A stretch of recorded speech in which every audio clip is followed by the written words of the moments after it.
Quvvat olayotganimda meni yostiq ostida qoldirma. Sen mening batareyamni isitib, xavf ostiga qo'yasan. Menga juda ko'p kabellarni tiqishni bas qil. Men juda qizib ketyapman, nagruzkani to'g'ri taqsimla. Iflos bo'lganimizda bizdan foydalanishni bas qil. Oldin bizni tozala. Aks holda qulog'ingda bakterial vechirinka o'tkaziladi. Sen internetni o'ldiryapsan, keyin esa meni ayblayapsan. Shu sassiq naskiylaring orasida bo'g'ilib o'tiribman. Meni o'chirmasdan uxlashni bas qil.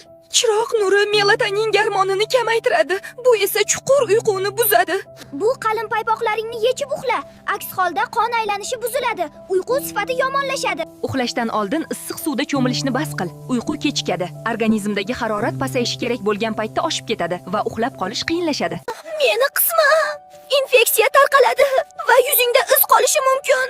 Nam gilamchani qoldirma, bakteriya yig'iladi. 24 soat ichida mikroblar soni bir necha baravar oshadi. Yetar.